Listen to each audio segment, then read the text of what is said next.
আসসালামু আলাইকুম ভিউয়ার্স। আমি আজ আপনাদের খুবই মজার খাবার রান্না করে দেখাবো। তা হলো খুদের ভাত বা বৌয়া ভাত সঙ্গে শুটকি মাছ ভর্তা। তো প্রথমে আমি চাল ভালো করে ধুয়ে ভাত রান্না করে নিব।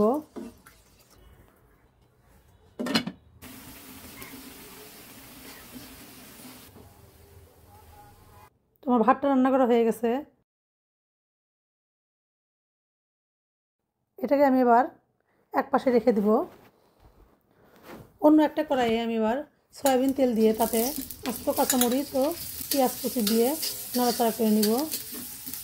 সঙ্গে দিব রসুন কুচি ও আদা কুচি। সামান্য হলুদের গুঁড়ো দিয়ে আবার ভালোভাবে নেড়ে চেড়ে নিব।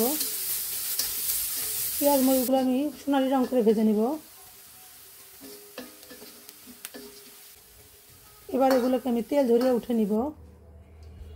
ওই কড়াইয়ে আমি 5-6টা একটু শুকনো মরিচ ভেজে নিব। শুকনো মরিচগুলো ভেজে উঠে নিব। তারপর আমি এতে দিব শুটকি মাছ। এটা চিংড়ি মাছের শুটকি মাছ। এটাকে আমি প্রথমে একটা শুকনো কড়াইয়ে ভেজে তারপর আমি গরম পানিতে ধুয়ে নিয়েছি। তারপর এতে দিব আমি সামান্য হলুদের গুঁড়া দিয়ে আবারও ভালোভাবে নেড়ে চেড়ে ভেজে নিব। তারপর দিব ধনিয়া পাতা,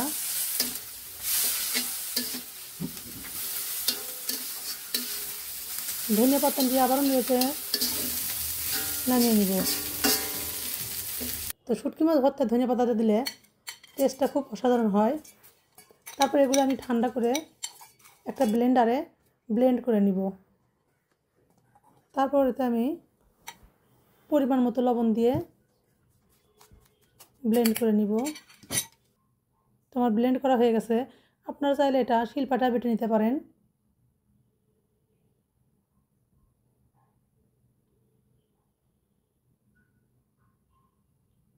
এবার এগুলো হাত দিয়ে ভালোভাবে মিশিয়ে নিব। তোমার ভর্তাটা করা হয়ে গেছে। এবার অন্য একটা বাটিতে শুকনো মরিচ, পরিমাণ মতো লবণ ও কিছু রসুন কুচি দিয়ে ভালোভাবে মেখে নিব। তারপর এতে দেব আমি খুদের ভাত।